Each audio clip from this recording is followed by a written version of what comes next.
Good evening. Hi. Thanks everyone for coming to this month's Poem Jam. I'm John Smalley, librarian with the Humanities Center in this building.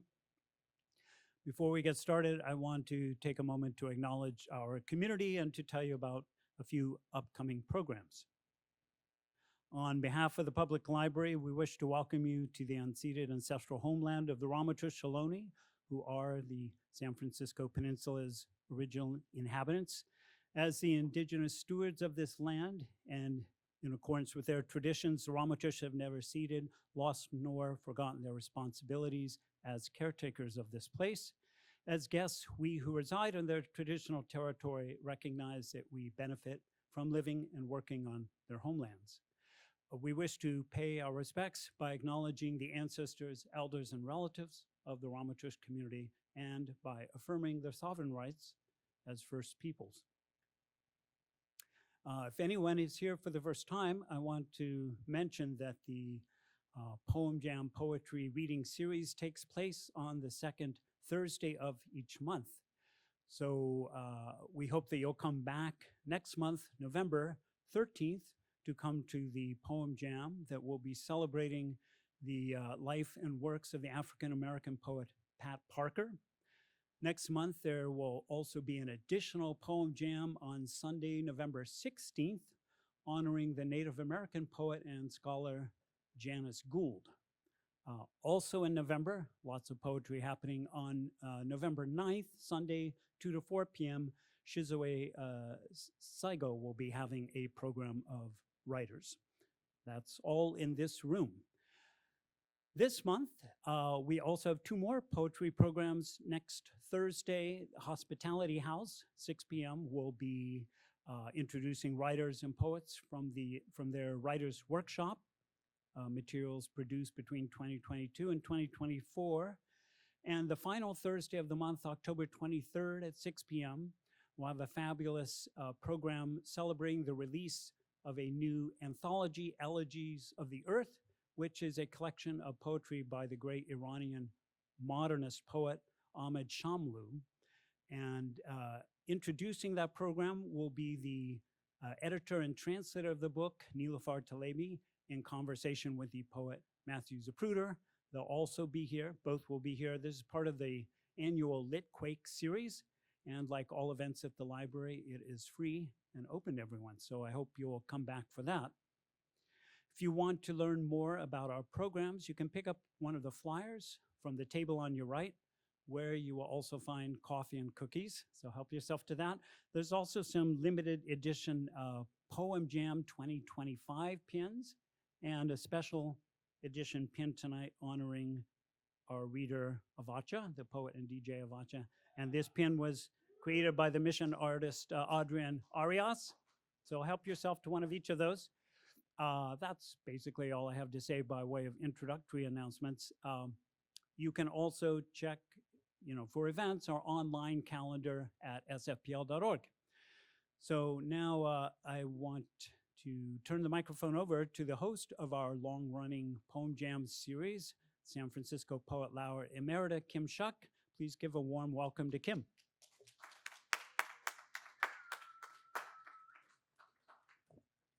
Thank you, John. How long have we been doing the Poem Jam? It's been a minute. And I always love them. Even when I'm not entirely sure how things are going to turn out, I always love them. This one's important to me. They're all important, but this one's important to me for a specific reason, which is that when the current resident of the White House declared that English was the official language of the United States, I decided that I would periodically throw in a reading in any other language. And some of those readings have been groupings of any other language. But because of where we are in the communities in the San Francisco Bay Area, it made sense to have one that was entirely dedicated to Spanish language poetry, Spanish, Spanglish, Pocho, varying degrees thereof. And It's one of the readings at which I will be reading nothing because I don't write in that language, but I love it and I'm really looking forward to it. We've got a number of fantastic poets lined up for tonight. Our first poet is Chris Quadrado, who I have had the enormous pleasure of working with on a project about monuments in the in San Francisco specifically, and in particular, the monument that we're responding to through a project with the San Francisco Arts Commission is the Iniprisera statue, which was taken down out of the concourse in Golden Gate Park. Um, he's a remarkable human being, and I cannot wait to hear him read. Please welcome Chris up to the mic.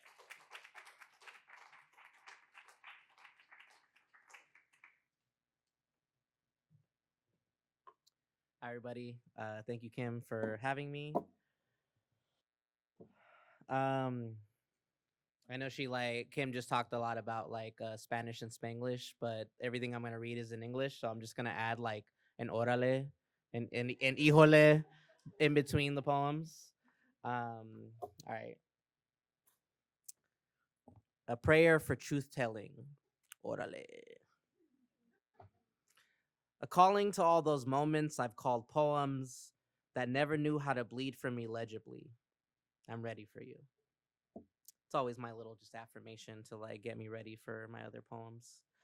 All right. Being made of everything.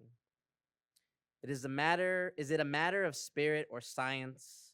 I am less rib of atom and more spine of periodic table. Not combustion of God, but child of universe. Chemical kin to every single thing. I am mostly 6 elements. I am 1 hydrogen. Call me makeup of everything. Hardly any weight, but the most present. Abundance of it all. Understand I am crust of earth, piece of sun, stuff of galaxies, without tint, without hue, cloud of existence, not to be sniffed, not to be tasted, only magnified and observed as molecule. Use my fluids to set the air on fire. It is only rocket science. Use me to send yourself into orbit and pay respect to the dead. Shed tears for the stars that have fallen. Blow kisses at the speed of light to all that still shines. I am 6, carbon. Know me as atomic stock and soup of life, primordial ingredient, ancient something of living and being, ash of the universe. Use me as writing stone, leave me in pieces to set across clay or stone, dark impressions in pulp of eucalyptus, or use me for cinders. Set me ablaze and call me fire starter. Lay me under your day's hunt or next to your night's bed. Or take me when I sparkle, name me immortal and adorn someone. Tell them it is your love and it will last forever. I am 8, oxygen. I am breath of creation, compose the moving and even the most still. From teeth, ivory, and shell to helix, wind, and water, use me for protection. Take me in for another moment. Pair me with others and drink me up for another day. Catch me from the flora. Watch me feed the fauna and inhale me unseen. I am 7, nitrogen. Name me gas of the globe, trapped by gravity's laws, layered in spheres above the land, circulate sound and existence in all directions, or take me when I am amorphous, liquid to wet something you no longer wish to keep warm, a freeze ray touch to make it all still. I am calcium. I am resting in your flesh and in your planet's crust. Excavate the epidermis or peel back the soil and clean off the bones.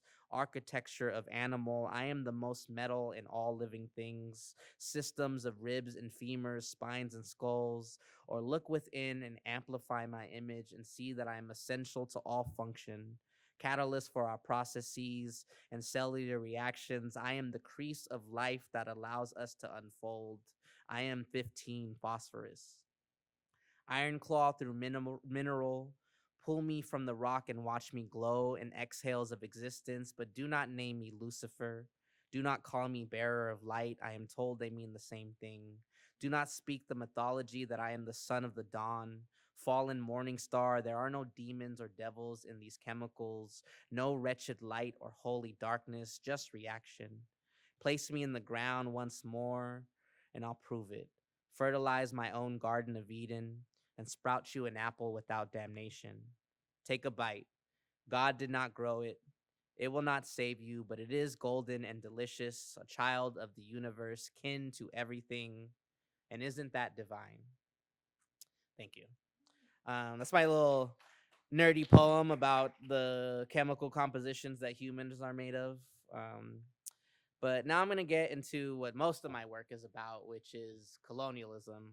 I haven't written in like 5 years, but the unfortunate reality is when you write about colonialism and imperialism, it just is always relevant. And this poem feels relevant in the midst of all of the ICE raids. It feels relevant in the midst of children dying in Palestine. Um, but it's also a little silly. If you've never heard of the Angry Birds cell phone game, um, it's actually about fighting colonialism and your oppressors. Like the concept of the game is that the birds are just chilling, they're peaceful, they're not angry yet, and then all of a sudden the pigs show up and they're organized under a monarchy, and they come and they steal the eggs of the birds. So then the birds become angry and indignant, and then the object of the game is to literally slingshot the birds and use their bodies to destroy the structures that the pigs built and the pigs inside them. And when I saw that, I was like, wow, that's about fighting your oppressors. So this this poem is called Why the Birds Are Angry, a lesson on settler colonialism and resistance in the Angry Bird story. Angry Birds, the smartphone game where you slingshot birds at pigs, obviously an allegory for revolution. More specifically, revolutionary suicide. Theory thought by Black Panther founder Huey P. Newton that suggests to be a revolutionary is to be doomed. That a rebel's life is to live and die for changes you will not get to see, to give yourself up as ultimate sacrifice, and the birds know something about sacrifice. But if you're unfamiliar with their narrative, what made them so angry, imagine the birds before their rage. See that they are peaceful, unaware of foreign threats to their nests, never knew pigs, never knew kings, never knew to expect them, let alone for them to come as conquerors, for King Pig of Pig Kingdom to invade bird nest of bird village and steal bird young, build pig homes and castles on stolen land, so birds become righteous and indignant with their dispossession. And the object of the game is to launch the angry birds and destroy the structures and the pigs inside them. And this should sound familiar. This is what happens to conquerors after their conquest. This is what resistance looks like when we have lost too much. And no, I'm not looking too deeply into Angry Birds. I'm trying to explain riots, make sense of rebellion, demystify the rage of our history, because our stories never seem to be enough. Over 500 years of oppression never seemed to be enough. So maybe over 2 billion downloads of a video game could be enough. Maybe simplifying our narrative would be enough to help imagine us like the birds, before the pigs, before the kings, before their gods, before their masters. Imagine us as we were, peaceful, unaware of kings that reach overseas into our nests, and we too had our eggs taken. We too saw them build castles on stolen land, and we too did our best to crash our bodies up against them, to sacrifice the feathers, I mean the flesh, to get back our chicks, I mean the children, to defeat the pigs, I mean defeat the pigs. Behead the king, reject their God, overthrow the masters in whatever form they come, and do not look surprised when their castles come crashing down. I've already told you why the birds are angry. How close their fury is to ours, how like them we can be when threatened, how prepared we are to live and die for our young, and how much will fall when they are taken, and how much we will tear down just to keep them here. And know that this anger is so old and so tested. This fury has always been for the chicks, the children, the birds, the land, animals, and people occupied and stolen. Híjole.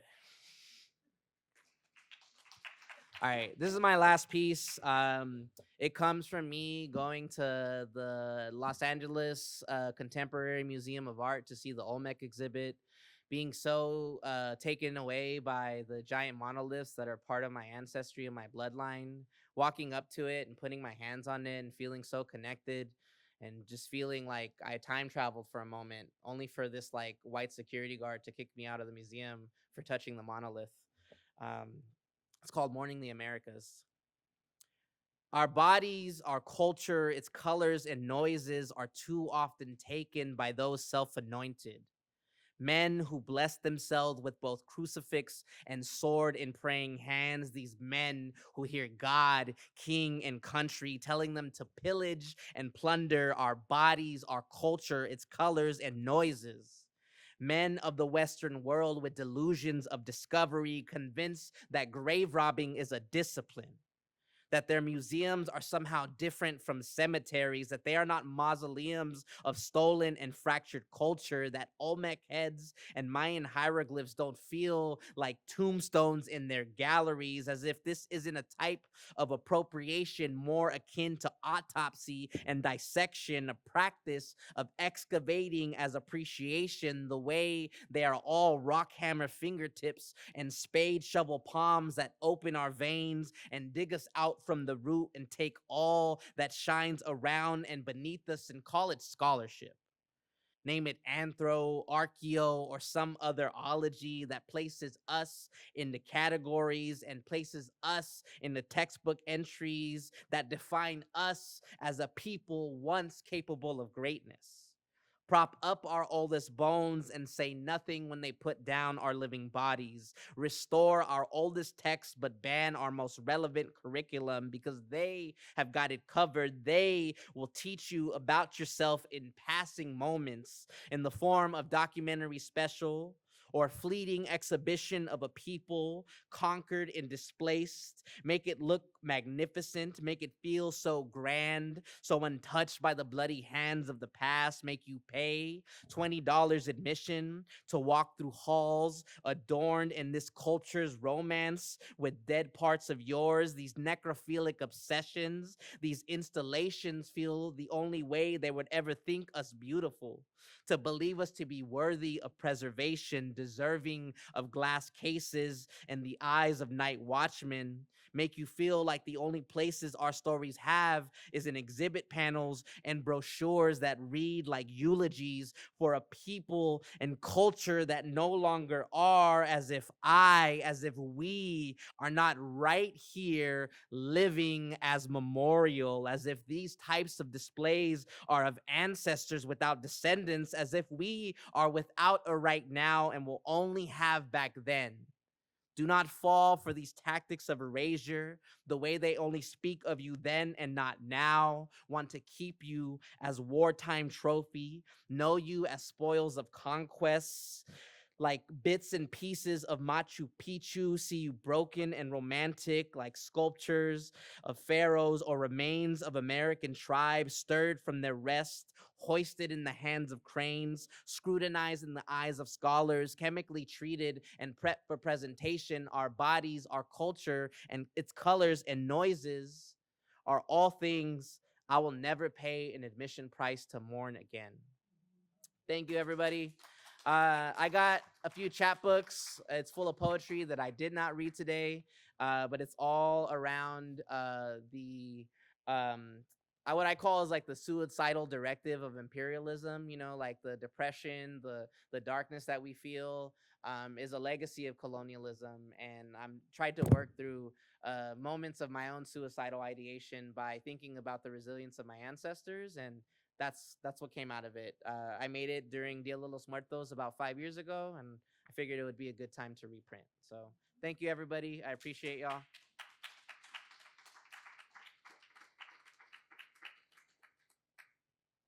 Thank you, Chris. I used to take children through the De Young Museum um, in a project called Poets in the Galleries that got canceled because the then president of the museum decided that and said out loud in hearing of everybody that rather than letting Devorah Major, myself, Jenny Lim, Tonko Eisen-Martin, teach poetry in the galleries that he could do it himself. Um, I'm just saying. But one of the things that was in a case in the Mesoamerican Gallery is it was called an eccentric object, which means weird thing. That's all that means. It means we didn't bother to ask. We have no idea, but we thought it looked really cool, so we put it in the case. And I see Rupa making faces because your culture is also in a lot of glass cases, and mostly in England, but also here. Anyway, our next reader was very patient with me. I have a thing that's happening these days where I'm forgetting the names of really close friends, so don't take it personally that I had to ask for yours again. It's a thing. Norma will tell you. I've done it a couple of times to her. Maria Guerrero is a favorite poet I haven't heard yet. So welcome Maria up to the stage.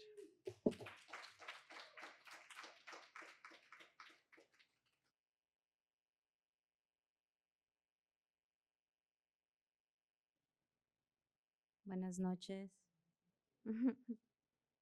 Okay, so I'm gonna call my poems ofrendas, since Dia de los Muertos is coming up, and the veil between the land of the living and the other side is getting thinner and thinner. Um, and this is an ofrenda for mis lenguas, okay, eclipse lingüístico. Amá siempre decía, yo no hablo inglés, pero aunque sea señas me hago entender. Para una mujer que nunca se avergüenza de decir su verdad, el lenguaje no es una barrera. La lengua es su liberación. El no saber inglés nunca me detiene. Amá, las palabras no pueden contener la fuerza que eres tú. Apá siempre decía, en esta casa ningún hijo mío no hablará español. Para un hombre que entiende la importancia de la identidad, el lenguaje es su herramienta, digo, el lenguaje es una herramienta para nutrir tus raíces. La lengua es su medicina. No quiero que pierdan su cultura. Apá, las palabras no pueden contener la dedicación que tienes tú. Yo hablo inglés, yo hablo español y a veces hablo los dos. Amá me regaló la fuerza del sol, Apá me regaló la ternura de la luna. Yo viajo entre mundos distintos, tejiendo palabras y sonidos dentro de mi garganta, y la punta de mi lengua es un eclipse total, donde el lenguaje no tiene fronteras, sana mis heridas y celebro con mi comunidad.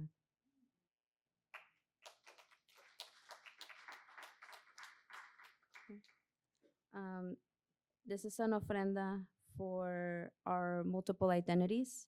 We are not a monolith, and we come in very different circumstances, backgrounds that are often erased and forgotten.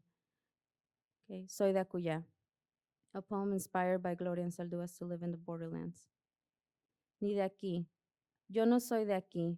This is the third time he's asked, where are you from? I'm too brown for this white man. Dije Maria en vez de Maria, and my last name has too many R's. Soy demasiado para este hombre blanco. Ni de allá. Yo no soy de allá. They look at me kind of funny when English slips out of my tongue as if to say, ¿Qué chingados haces aquí? I'm too American for some Mexicans, and there's not enough chile on my food, and I don't always get the jokes. Soy muy poco para algunos mexicanos. Ni de acá. Yo no soy de acá. I didn't get the memo that my existence is a transgression. En su diccionario, la definición de queer es extraño. Now it makes sense why I always felt like a stranger in my own home. Soy muy extraña para la gente ignorante. Soy de Acuya. Yo soy de Acuya.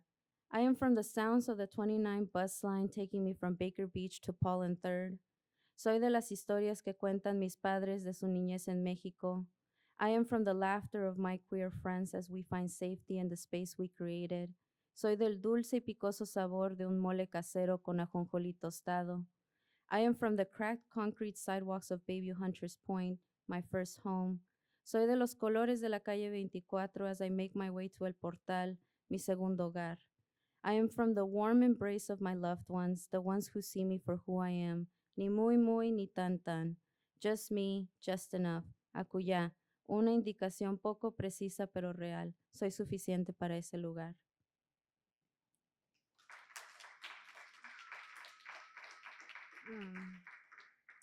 This one's for our queer ancestors who are often erased in our ofrendas in Dia de los Muertos. And I want to offer this one to mi tía Chela. Chela, ¿ya te contaron lo que le pasó a Chela? Dicen que a Chela la mató una enfermedad sin nombre, quién sabe cómo se llame, o al menos eso dijo su mamá. Una enfermedad que la dejó inválida y ya no se quiso recuperar. Pero el doctor dice es una consecuencia común en el alcoholismo. Su fiel amigo de lunes a domingo, el que estuvo con ella en cada botella, le dijo, ya no puedo más. Me has lastimado, tenemos muchas cicatrices y ya no te puedo sanar. ¿Sí supiste lo que le pasó a Chela? Dicen que a Chela la mató. Un desamor de su juventud fue lo que la llevó a su muerte, o al menos eso dijo una conocida. Un amor prohibido con un hombre la dejó desilusionada y ya no se quiso dar una oportunidad. Pero un hermano dice, es una consecuencia común de un trauma a manos de su padre. Su padre, violento e ausente, que al ver a su hija besar a otra mujer, metió mano dura y la rechazó. La dejó con una herida profunda difícil de sanar. ¿No te diste cuenta de lo que le pasó a Chela? Dicen que a Chela la mató. Un pecado imperdonable al rechazar al sacerdote, o al menos eso dicen los que estuvieron presentes. Una negación a recibir la absolución del Altísimo y ya no quiso salvar su alma. Pero los presentes dicen, es una consecuencia común de vivir una vida como ella. Su madre le rogó que reconsiderara, sin embargo, Chela la miró fijamente a los ojos y dijo, no, ya no quiero ser hipócrita, no me arrepiento de nada. Y aunque sufrió mucho en sus últimos momentos, Chela reclamó su vida y se sanó sola y ahora está descansando en paz.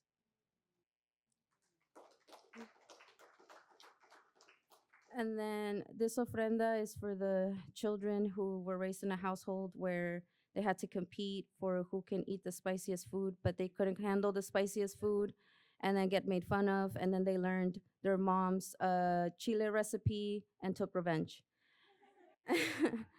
Chile de árbol. Science says capsaicin, a chemical released to deter mammal predators from destroying the seeds, is what makes the chile spicy. I say it's despecho. Solo piénsalo.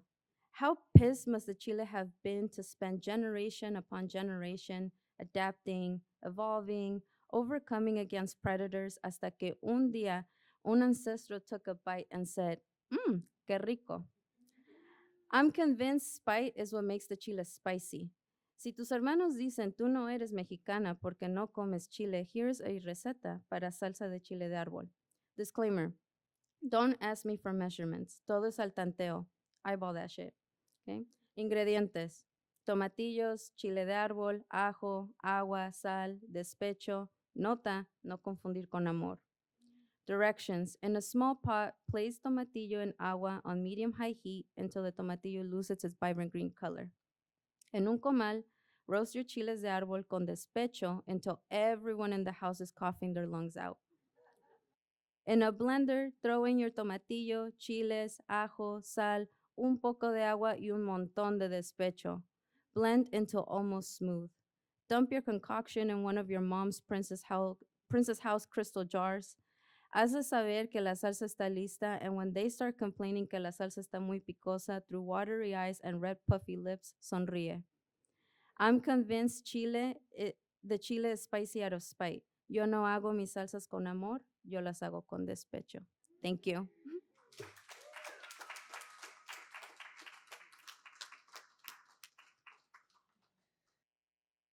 That was remarkable. Another round of applause, please, for Maria. I'm going to bring up Lourdes Figueroa. Lourdes and I have been friends for a good minute. Aha. And we remain so. So anyway, love her work and there seems to be some rummaging in a bag, so I can continue to talk for a moment longer. Doug and I just got back from a 32-day trip across the country, and one of the things that we got to do was eat hatch chilies in the Mescalero Reservation as prepared by a Mescalero woman, and it was remarkable. It's really good. Come on up. It's there is no end to that story. It's good to see you. Good to see you.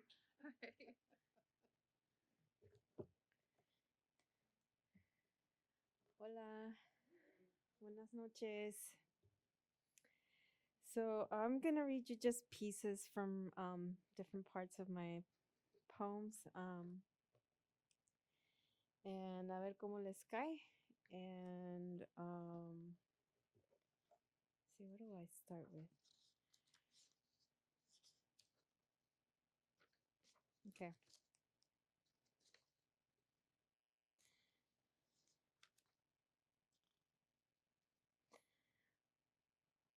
Tuve ganas de llorar cuando me acordé de ti. Es cierto el vuelo del colibrí, lo vi por aquí. Liliana, dice mi mamá. Bebito se encuentra con los espíritus otra vez, platicándoles como si eran hechos de carne.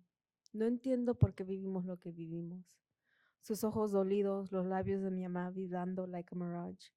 Bebito makes important phone calls to unknown spirits in the 3 a.m., takes notes on his bedroom walls. Lo cierto es, somos el reflejo de algún Dios mirándose. Y si te fijas bien, anoche le rompieron el corazón al pajarito. Se lo sacaron entero mientras la noche llena de flores brotando aromas de mujer, los ríos bajando cargados de amor y huesos deshechos, la luna brillándose. En la mitad de este poema, a belly splitting in half, las tripas sangrientes saliéndose del ombligo, me perdí entre dos ojos y una loba. En el horizonte, un animalito buscándose. This tiny fractured thing hablándose como se habla adentro. Yo te hablo como me hablo adentro. Criatura del bosque, calling upon my distorted locura, taking the pill that lets me swallow you, so you can swallow me. Hoy me acordé de ti, calling to you in the same voice inside my thoughts. Life moves towards life. Your eyes look for me. They look for an answer. At the end of the day, at the end of our time together, should it be true that everything comes into focus? Everything will come into focus. In my clan, the voices are sweet like the ripples of the lake. Color plum are his lips. I put salt and lemon on plums. Where are you from? I like to always say that I am from the tomato fields, but I'm from California. There's whiskey on his lips. He slurs, leans over. I hate California. Hush, I secretly love it there. Texas is my home. I haven't come out here in over 18 years. My brother has leukemia. Oh, I'm sorry, but there was a time where I tattooed 3 tears. Just there above the cheek and the curve of the bone. See, right there. Can you see where? Really close to the eye. It's really tender there. It is our most ancient and truest form. I tattooed myself in red and black ink. I wasn't angry. I haven't spoken to my brother in over 18 years. And Maria says, no sé qué hacer con él, ya no sé. Estoy cansada y sus hijos ya no le dicen nada. Se sale, no regresan toda la noche. And she says, le gusta ir a donde le pican la cola. A marriage is a marriage. And we have 3 boys together. 3 boys. But poems wither and die. What does that say about our essence? Our being? I don't know. But if you look far enough into that distance, you will find yourself in a crowd surrounding a beached whale because of the low tide. There's a sound that she makes. She makes a sound against the wet of the sand. Her lips are purple and torn. She starts wondering if we're just poems of God. When we frame, we look to see them. We want to see them disappear as they turn past the bushes.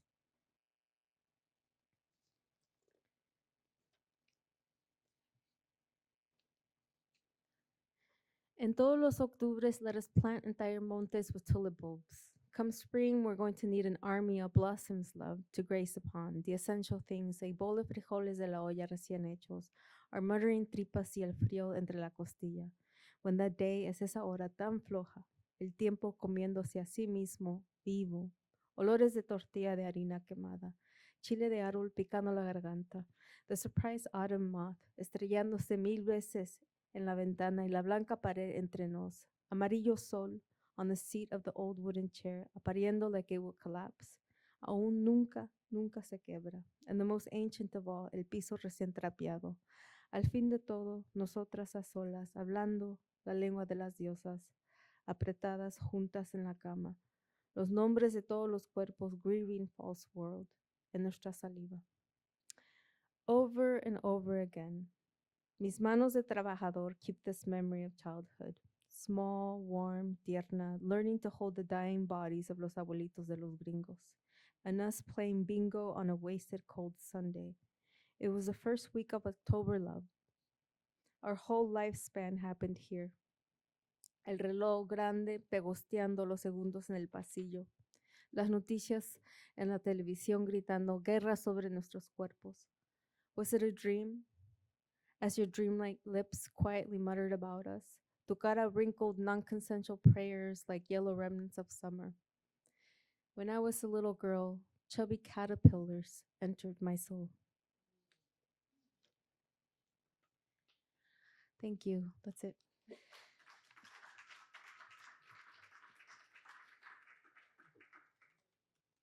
You need to come for supper. Don't make that face. Josiah Luis Adorete runs one of the best bookstores in San Francisco. It's called Medicine for Nightmares. It's down on 24th Street. You should go check it out. There's a gallery as well. It's an amazing place. The first time I ever heard him read, Doug and I laughed so hard I could barely breathe. Please welcome Josiah Luis to the stage.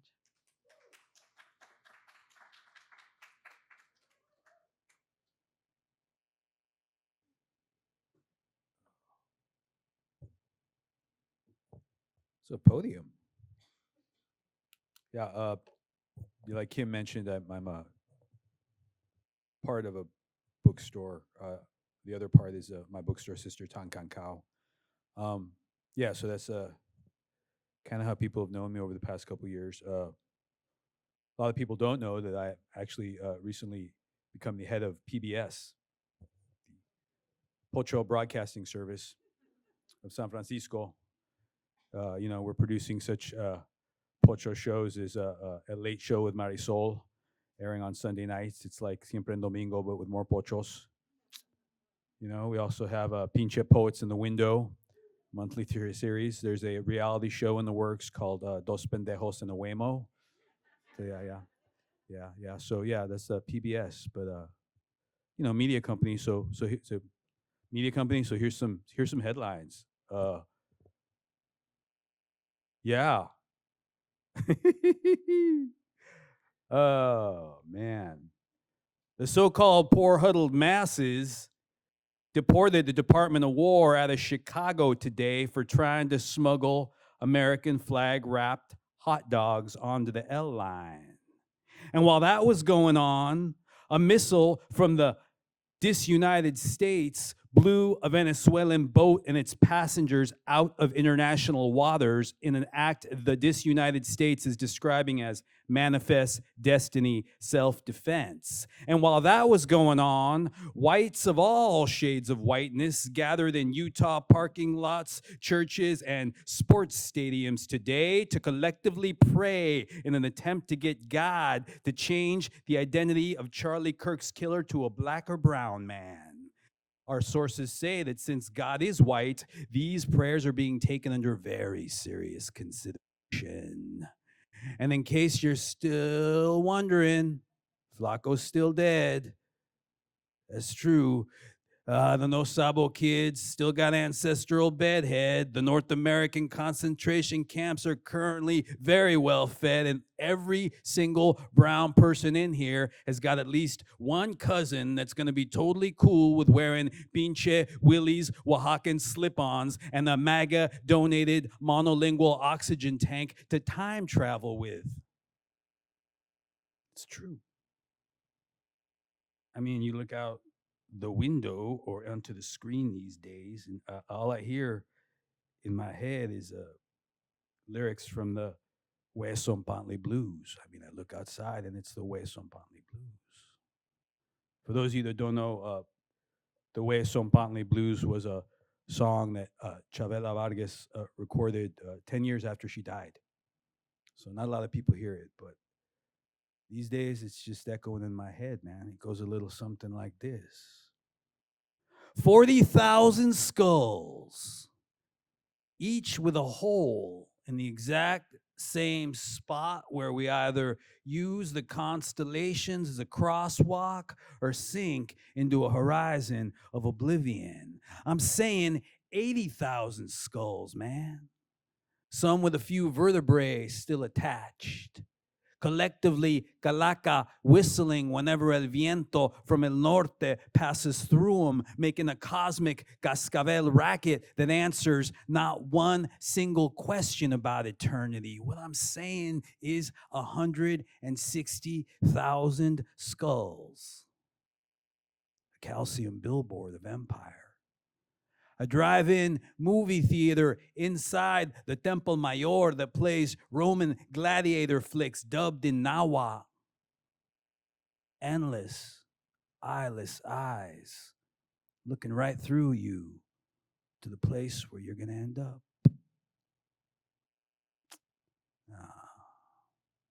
When I got on the BART today to come over here, as I was going down the steps at 24th Street BART station, I ran into Juan. Juan's one of them 24th Street fixtures. You know, he's always got a story. So at the steps, Juan told me this today. He was telling me how when he was little, whenever it was time for his familia to move, his ma had this thing where she'd go through the house and go through the rooms and go through the drawers and go through the kitchen and the garage, and she'd gather all the items that she'd find, and then she'd take all the stuff outside and burn it. So the familia, I guess, wouldn't be weighed down traveling to the next destination. Juan says he remembers hand-me-down furniture roasting over an open fire on the dirt front yard. He remembers itchy azul cobijas and all of Tio Tony's Pachuco overcoats tossed into a flaming oil can out back. He remembers his mama taking out Highway 5 mariposa wings and Brawley Polaroids from that old plastic photo album that was under the couch and holding them over candle flames till they disappeared.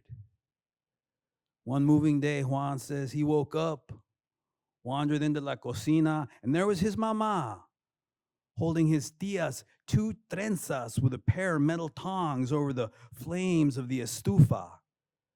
Those same 2 trenzas that had rested for years as a keepsake in that old dresser drawer in the garage, now curled and twisted over the flames of the estufa, transforming into orange puffs and wisps and black tendrils that rose up to the ceiling, filling the cocina with the stinky, stinky smell of burnt hair. Juan's always got a good story, man.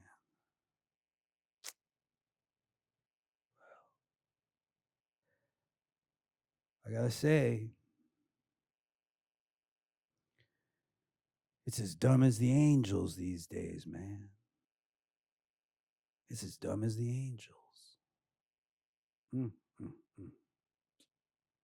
That white boy getting himself shot for trying to photobomb the drive-by. The conquistador's paleta didn't melt fast enough to satisfy any of our ancestors because across time and space, they still whisper to us, pónganse trucha. That territory you moving through is strange, deranged. They call it America for now, and that name America's never sounded like no Indian princess to me. That name America's never sounded like no land of the free to me. America sounds like one of those off-brand candy bars that got too much nougat in it. Because I'm saying it was as dumb as the angels, man. A North Richmond pimp knocked down my backyard fence on Christmas and did not apologize about it. Merely drove off with half my fence in his grill in the direction that is now a ghost town. But it was once downtown, but now it's shut down all of its bilingual parking lots by decree of Mayor Lurie. So that now all the vatos cruising around got to park their ramflas one on top of each other, stacking themselves all the way up to La Luna, creating a serious urban structural hazard on a deeply spiritual level. And when that tower tips over, who you think they're going to blame? Pues the brown people, man, because it's as dumb as the angels. All of the voices inside my head were wearing my Ben Davis this morning and said hello to me as I made my way down 24th Street to open up the bookstore. And I kept walking, and a little rascal pack of sholots ran alongside me, nipping at my heels and barking like somebody was filming a pinche commercial. And when I was able to finally get rid of those little squinkles, I crossed 24th and Folsom, and wouldn't you know it, who do I run into but the racially ambiguous power couple in the neighborhood? You know the one. They just opened up that taco shop boutique over there on 24th and Bryant where the old Galeria de la Raza used to be. They specialize in free range feathered serpent tacos. Problem is, when they opened up, nobody in the neighborhood would come in. So no hay pedo, man. Apparently, they just closed down for a couple of months, spent a couple of million remodeling the place, and just opened back up last week with a brand new chef that they bought from Oaxaca at a pretty good price, I'm told, and a brand new menu that now only serves plant-based, pre-Columbian meats. And boy, I walked by there yesterday and business is booming. Lines out the door because it's as dumb as the angels, man. All those years, and the sunset never mentioned you. Even on that last day, you were a stranger. One last slurp of atole, one last look at the blue women mural, a fake gold crucifix dropped on the sidewalk in front of La Palma. Now you're a bag of huesos. Now you're a cuervo in the cypress tree. And me, well, shit, thanks for asking after all these years. Me, I'm the ghost of Alfonsito Textador's prosthetic pierna that went missing from the neighborhood years ago and was never, ever recovered. You see, what I'm trying to tell you is I'm not really here. Now, neither are you. There's nothing profound or spiritual about that at all. We're just both avoiding the corner where the car crash that kills us hangs out, talking shit and drinking with the other serpentine truths that the demi urge was supposed to whisper sweetly in our ear, but never did. Gracias.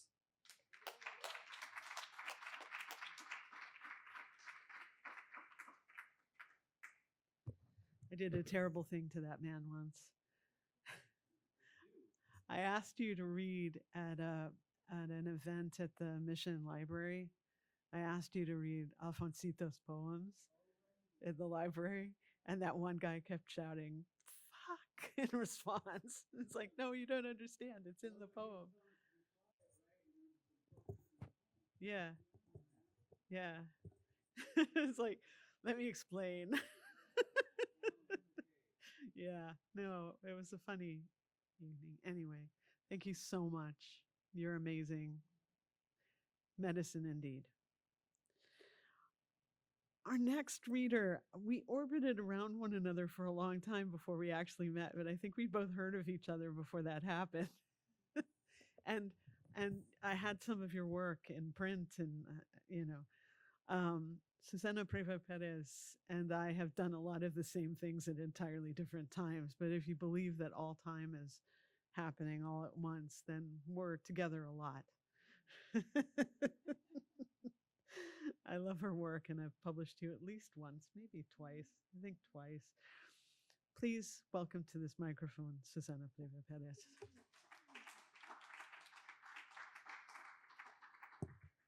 Thank you, Kim, both for the invitation to read tonight and also for putting this together because it's important.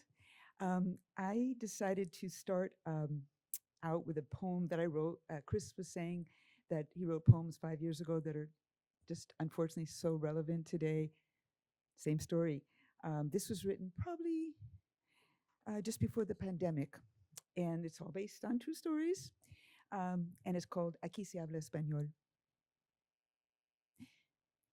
Mimi told me her tongue was whipped by a wasp of a woman for speaking Spanish.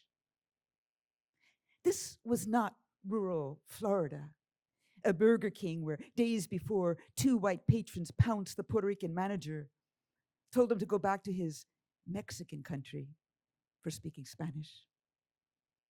This was liberal San Francisco, the Presidio, former fortress by the sea, seized by the US from Mexico in a bloody land grab war. I might have flicked the wasp away, snarled, "Translate this," middle finger in the air. But Mimi wears pearl earrings and said, "Excuse me?" Right eyebrow hiked to her hairline. What's happening to the Bay? Who's flipping barrios to bohemian chic? Who's arrived? What do they add and subtract? And who does the math? Money pours in through Silicon while black and brown stream out. Realtors are the new rock stars. Mortgage bankers rumble the bass, and they're all getting high on the boom. We said goodbye to a neighbor off to convert gritty factories to glittery condos. A pinstripe party guest asked, "Where?" "Jingletown," she giggled. I leaned in with Oakland history of that working class Mexican neighborhood. How back in the day, men coming home could be heard half a block away, day's pay jingling in their pockets. My story was sliced mid-air by the pinstripe guest. But is it safe? I'd said Mexican. He heard criminal. I left the bash, shared my despair with a friend. "He may not be the racist you say," he said, playing devil's advocate. Who the hell lawyers for Lucifer? "People get a certain image when you say ghetto," he said. I didn't say ghetto. I said working class Mexican neighborhood. Dios mío, ayúdanos, señor. In the locker room of a public pool, 2 English speakers ping-pong words. Consonants bounce off concrete walls, sprout an ache in the nape of my neck. I hold my tongue. They have every right. But then I think of Mimi, of who's allowed, who's disavowed. Bile burns my mouth. I summon antidotes, distill words, conjure what Mimi might have said. Esta linda tierra era mexicana. Todavía se oyen los dulces retumbos. Aquí sí se habla español. Thank you. Y ahora voy a leer en español. This is actually the first poem that I wrote in Spanish that was ever published. And I sometimes like to auto-translate. This is one I cannot translate into English. So this is called La importancia de la gramática y la ortografía en el amor. No confundas amar con amarar. No consiento ninguna jaula. Necesito el aire fresco. Soy pájaro de libre ala. No confundas casar con ese. con cazar con una Z. No significan lo mismo, aunque solo le cambia una consonante. No soy presa para capturar. Me entrego libremente a mi amante. No confundas que ser mi amado es lo mismo que ser mi amo. No soy propiedad ni esclava. Nací libre y libre viviré a tu lado, una igual, soberana y brava. Punto. Thank you. This is a new one that I'm working on as part of a longer piece. It's called Desiertos. A veces el mundo, es un desfile de desiertos. Desiertos que caminan, desiertos que queman, desiertos que resacan la boca, enredan el pelo, enredan el alma. ¿Y la justicia? ¿Dónde está la justicia? Escasa como el agua escondida en un desierto, cuando el odio se arrastra, cuando el rencor desliza como una culebra cascabel entre piedras. Pero morir en el desierto, ay no. Morir en el desierto rompería el cielo, desgarraría el firmamento, ese manto que sostiene esta latitud, este instante, este tiempo. Y yo aprendo de mis ancestros, beber rocío de hojas de enebro, parir espinas como cactus en flor, caminar el valle de la muerte bajo un manto de medianoche, caminar ligera por Mojave, caminar ligera y salir completa, intacta, sí, intacta por el otro lado. Thank you. Gracias. This next poem is from my new book. This was written after attending the funeral of the great plenero, Tito Matos. Plena is one of the Afro-Puerto Rican forms of music central to Puerto Rico. And I attended this funeral, and it took me 8 months to figure out how to enter this poem. Finally, I found a decima by the songwriter Javier Corret, which is the epigraph. And then my response is to the décima, but speaking to Tito Matos. Es called Luto en la casa de la plena. Me pueden quitar mi casa, me pueden quitar mi tienda, dejarme sin una prenda, sin mi carro, sin mi plaza, pero hay algo que mi raza protege con gran tesón, y es mi plena borinquena, de la cual nadie se adueña, pues vive en el corazón. Plenero, no te quitamos nada. Al contrario, corazones infinitos, te cantamos alabanzas al ritmo del tambor. You, el ritmo del pueblo. You, who lives in our hearts. Los panderos son mariposas. Thrum of the drums, filling la goico, sound of 1,000 monarch wings. You, el rey de los cueros. You, monarch in flight. Los panderos son estrellas.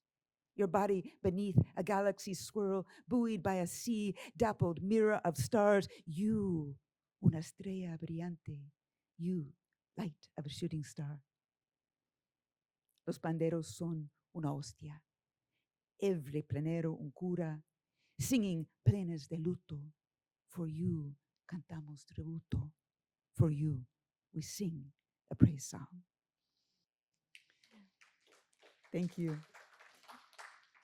And I'm going to close with a poem I wrote after having a sound therapy treatment. It's marvelous if you've ever had one. Just the sound, it's the poetics, the music, just become your body. And this is called Cómo enseñar a tus células una nueva canción. Roxy me explica el universo mientras estamos sentados, cruzados de piernas en el suelo. Ella me enseña biología de energía. Revela secretos de sonidos y pasajes dentro de nuestros propios cuerpos, más allá de lo que aprendimos en nuestras clases de anatomía. Ella saca la música del universo de vidrio, de rosa cristal y piedras pulidas. Ella me invita a tallar mi propia presencia, pintar mi propio camino. Me pregunta, ¿qué quiero manifestar aquí en la juntura de rayos de luz y ondas sonoras, en el espacio entre moléculas en que ella me invita a explorar?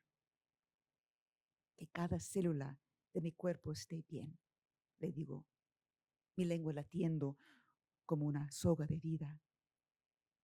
Roxy me instruye a descansar mi mano encima de mi corazón. Me rodea, derretiendo miedos persistentes con la serena de sus cilindros de cristal. Acaricia chakras con ondas vibrantes. Tejo cada sílaba de deseo a las alas prismáticas de una oración. Lanzo mi invocación. Dejo que huele como un murmullo cantando en el aire. Abro mis brazos con gracias para recibir. Gracias.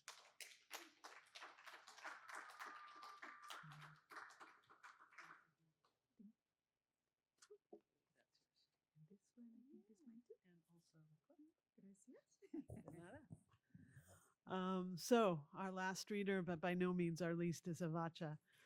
I cannot remember if she and I were introduced by Carolee Sanchez, but I know that we both that our the space for our work was in part created by that fine woman, and I don't know. I've learned a lot. I catch poems when I listen to Avacha read, and I welcome her to our stage.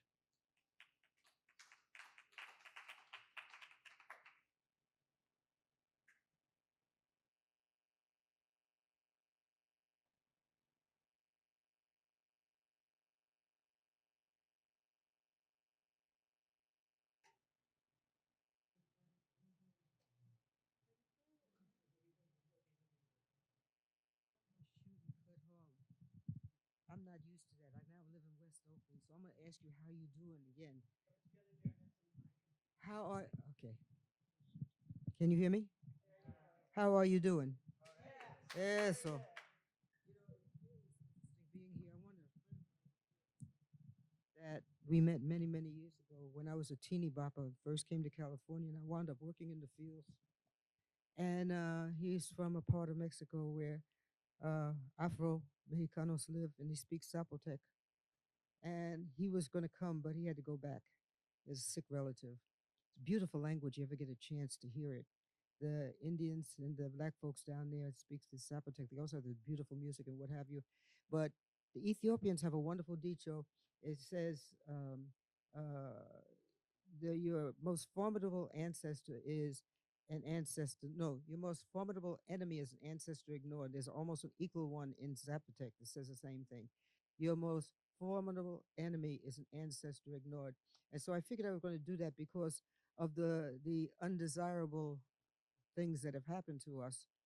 I do believe that the ancestors speak to me, some of who lay under the ocean floor, you know, some are in cane fields and cotton fields and what have you. And it's against my religion to not speak to them and speak for them, because if I don't, God knows what might happen. I do believe in an ancestral memory, and they're liable to kick my butt.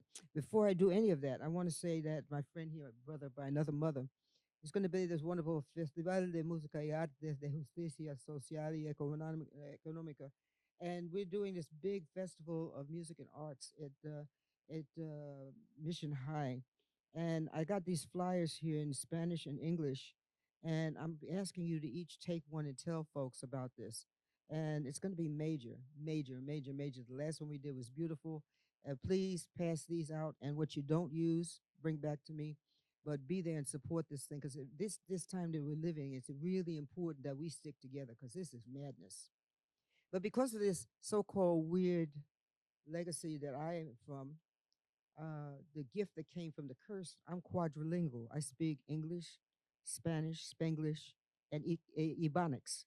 And I justify all of them. Papa used to say that when folks would try to make you speak either English only or blah, blah, blah, blah, blah, that there is no such thing as sacred language unless it's the one you dream in or cry in. And I dream and cry in all those languages. So I'm going to do a couple of poems from my book. And I have some in case somebody wants to take one home with you. Do yourself a favor right now. Do everybody a favor. Hold on to each other tight. This is madness that's going on here. Pure, undiluted, sick madness. Don't fall for the okey doke. Don't fall for the okey doke. And it's going to get worse before it gets better. Hold on to each other like white on rice. Our poetry series called La Palabra Musical for good reasons, because every language has music to it. And it's time we stop the crap and listen to each other. So, a couple of poems. This one here, when I saw Lourdes, by the way, if you haven't seen her film, you got to see her film. Oh my God. Talk about lesbian heaven. It's just a beautiful, beautiful work of art. But I want to do this because she loves this poem and I love this poem. And it's called Obligado in Argentina. Obligado is Black Spanish, Ebonics in Spanish. It's bastardization of the word obligado, which means navel to navel. You see, in Argentina, the main population after they killed off most of the Indios down there was Congolese. They brought all these slaves in there. And after slavery, there was this major music and dance craze that happened. It was considered, what do you call it, pornographic. People actually wound up in jail. Some people even got killed for dancing to it.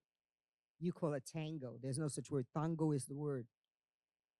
And after they killed off most of the Congolese people down there and most of the natives, now it's the national dance and music of Argentina. So I want to do this poem. It's called Obligado en Argentina because I've been working on a book called Diapora Negra. And the further south you get, the crazier it gets in Latin America. And I had a vision, and I found the ancestors calling me, and I wound up dancing with this beautiful Black person in Argentina, probably a woman, but anyway. And so this is where I went, and I'm going to, in my book, it's all in Spanish, all in English, but I'm going to do what my friend Sandra Garcia Rivera calls a mashup. So if you want to get the whole thing in Spanish or English, you have to get my book. Anyway, Obligado en Argentina, recordando la majestad de tango. Yo recuerdo la danza mítica y la música sensual y el sabor a cuerpo sudoroso. El ambiente de nuestro orgullo arrogante, creatividad completa desenfrenada. Fuimos guapachosos bailadores negros celebrándonos en templos del solar y yo recordando los días estáticos bailando contigo, libre, auténtica, una clave de nadie, tú y yo. Tú y yo, una pareja conectada eternamente y bailando obligado, un exorcismo a pesar de una sombra de la esclavitud, colmada de una libertad inconquistada, bailando adueñarse de fiebre apasionada, frenéticamente pero suave y sin vergüenza, remembering those faraway days like a flood of memories and a waterfall of truth, memories tearing up the silence of historical lies, unforgettable days that haunt me, echoes of painful sadnesses. I remember those bloody days and our Africanizing nights in secret sanctuaries, undercover happiness, forbidden joy, dancing navel to navel, dancing in safe havens covered with tears. I remember those dusty, muddy dirt of our dance floors and the price we paid for the right to dance. I remember the magic of those nights full of stars, nights completely drunk on dance, sacred memories of an unforgettable legacy, you and I, two rhythmic volcanoes, two dark rebels, two Black spirits older than time, dancing, navel to navel, our holy ritual against the divine law of the lawless. And I remember you. I remember you in those days, recordando los días lejanos, como un torrente de memoria, una cascada de la verdad, memorias rompiendo el silencio de mentiras históricas, días inolvidables que me persiguen, repercusiones de tristezas dolorosos, recuerdo los días ensangrentados y las noches africando en santuarios secretos. Felicidad clandestina, una alegría prohibida, bailando obligado, bailando en el refugio, cubierto de lágrimas. Yo recuerdo, yo recuerdo 10 espíritus negros más viejos del tiempo, bailando obligado, nuestro ritual santificado contra las reglas de malvadas, las reglas de malvados. Y te recuerdo, tú y estos días, bailando como locos en los callejones, discípulos atrevidos de la iglesia y bailando obligado, a pesar de la fantasma endiablada de la esclavitud, bailando contigo y tu espíritu inmortal, tú y yo. Tú y yo fuimos uno, un cuerpo, un corazón, un alma inseparable, y tú y yo, tú y yo, tú y yo purificándonos en la luna, una pareja inconquistada, juntos en espíritu para siempre, amar, bailando y bailando y bailando y bailando, obligado, en Argentina. Thank you. And in Spanglish, also from a book, this one, I'm a musician. We get home real late, and we get home and like 3 or 4 o'clock in the morning, and I don't care whether it's here, San Francisco, when I was living in the Mission, or if I'm in Oakland, or if I'm back in New York, or if I'm in Chicago, or if I'm in London. There's always these 9, 10, and 11-year-old kids on the streets 3 and 4 o'clock in the morning, and they're not there because they like being in the streets. Something horrible has happened that put them there. And I learned something real interesting. These kids, they're very well organized. When I wrote this poem, I basically did it because I'm about 2 years older than Dirt. And I come home with a lot of instruments. I didn't want one of them knocking me upside the head and taking my instruments. And so I wrote this poem, a love poem to them, and I wanted to win them over. And I did more than that. It blew me away. And they taught me a lesson, and I hope it teaches you a lesson. I got off the bus after about a month after I wrote the poem. But I had given it to each one of these kids at this corner where they used to hang out by my place, and it wound up in the street newspapers, and the kids from Youth Speaks were doing it and all kinds of stuff. And I got off the bar downtown. This cute little chubby Chinese girl ran and threw her arms around me and go, "Grandma!" I thought she was nuts. Nah. She changed my life. She said, "Nobody ever speaks to us. Thank you." I wrote this poem. The poem is in English, Spanish, and Spanglish. I wrote this poem. I haven't memorized the whole poem. She memorized every word in it, and she knew it, and she could do it. She just did it. And she changed my life. And I hope that she changes yours, because these are children. And we have lost our damn minds. These are children. I come from a culture that believes as long as a child is a child, then they're your child. We can say hello, if nothing else. And because of what I did, after that, this poem got out there. I couldn't get out of my car without 4 or 5 little gangsters coming to help me with a loaf of bread or anything. I was the safest person in Oakland at that point. So this is for them and all the street kids out there. It's called Street Children of the Night, para los chiquititos de la noche en cualquier lugar. Black and brown children of the night que ya no saben nada de jugar. Mis niñitos de la calle, queridos modernitos whose ideas of having fun got swallowed by the darkness, if I could. If I could, I would wrap you in sunshine. I would hold you close and fold you in these arms and caress whatever's left of the child in you with lullabies. I would cover every injured inch of you with home cooked self esteem and bed de deseo bacantes. I want to fill the hole that hurt Doug. I say, I want to fill the hole that hurt Doug. Take my hand. And I'd swim defiantly through the fires of hell for you and with you through the mugre I disrespect. I'm a hard headed kind of lady, and I just can't see myself giving up on you. Somos lo que somos, you and I, para nosotros. Somos todo lo que hay, been fused together by history,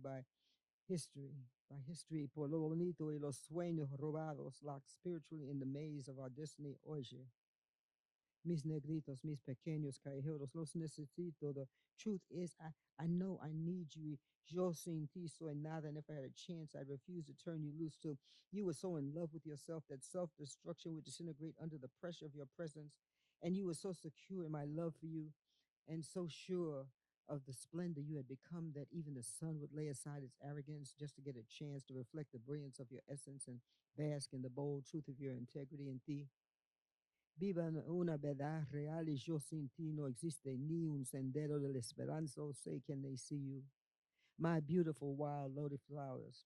If I could, I'd bathe you in a sea of rose water. I'd convert your waves of pain into an ocean of pride and faith. Y yo te pido, dame un chance. Please, please, please let me in.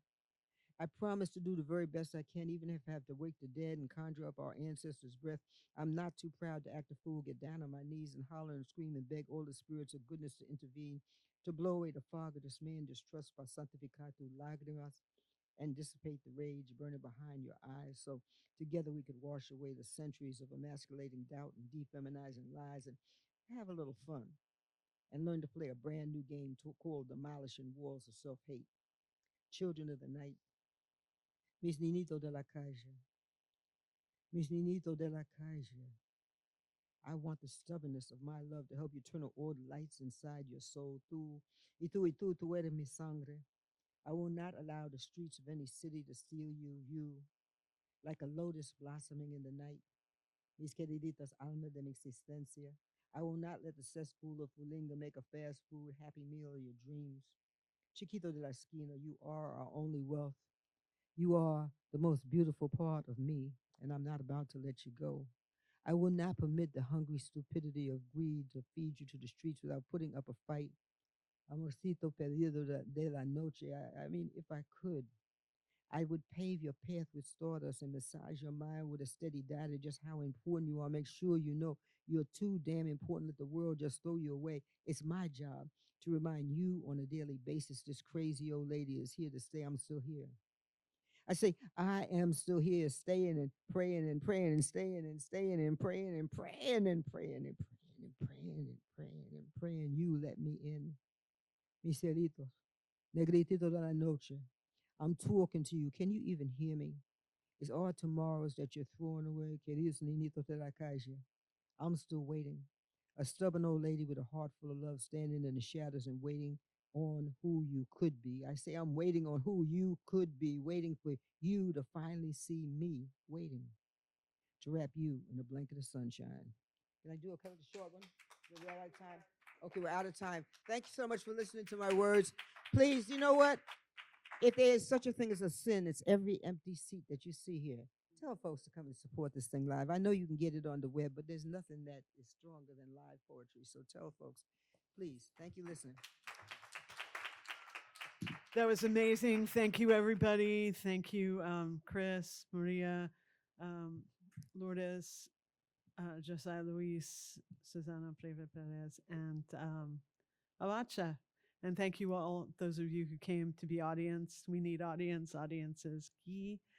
And thank you to the library. And probably a guard is about to come and kick everybody out. But honestly, there are great books written by these people. Buy them, support poetry. Thank you so much.